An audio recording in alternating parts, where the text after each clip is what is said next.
हा सर्व खटाटोप आपण का करतोय तर सामाजिक न्याय विभाग आणि शिक्षण विभाग यांच्या संयुक्त विद्यमानं जवळजवळ भारतातल्या सर्व शाळांच्या मध्ये हा दिवस साजरा करावायला आपणाला शासनानं सांगितलेला आहे आणि त्याची जनजागृती तुमच्या मनामध्ये यायला पाहिजे।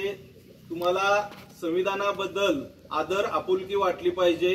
संविधान कशासाठी आहे याची माहिती व्हावी या दृष्टिकोनातून तुम्हाला हे सर्व व्याप करण्यात आलेलं आहे। लक्षात घ्या, तुम्हाला माहिती आहे 2024 आणि 25 हे जे वर्ष आहे ते घर घर संविधान याची जनजागृती करण्यासाठी आणि अमृत महोत्सवी वर्ष आहे। कारण या संविधानाला आपल्या भारताच्या संविधानाला 75 वर्ष पूर्ण झालेले आहेत आणि 75 वर्ष पूर्ण करत असताना या संविधानाबद्दल जर आपल्याला काही माहिती नसेल, सर्वसामान्य व्यक्तीला त्याची माहिती नसेल तर ती माहिती व्हावी, ती तुमच्या मार्फत आपल्या घरामध्ये ही माहिती गेली पाहिजे। या दृष्टिकोनातून आपणाला हा जो उपक्रम आहे तो शासनामार्फत आणि शिक्षण विभागामार्फत तुम्हाला साजरा करावायचा सांगितलेला आहे।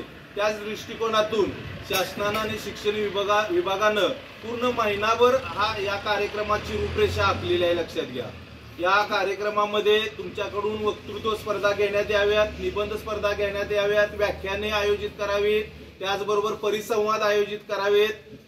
आता हे संविधान म्हणजे तरी काय आहे? एक नियमावली आहे। आपल्या दैनंदिन जीवनामध्ये आपण व्यवहार करत असताना कोणत्या नियमाचा वापर करावा याच्या संदर्भामध्ये ही माहिती पूर्ण त्या पुस्तिकेमध्ये दिलेली आहे।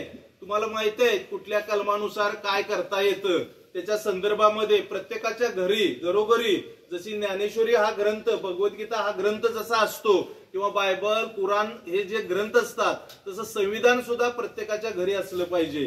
त्याशिवाय आपणाला त्यातील कर्तव्य माहिती होणार नाहीत। तर प्रथमतः मी आपल्या विद्यालयातील माननीय श्री ए पाटील सरांना या संविधानाची कर्तव्ये आणि आपलं स्वागत आणि प्रास्ताविक इत्यादी माहिती आपणाला सांगावी अशी मी सरांना विनंती करतो।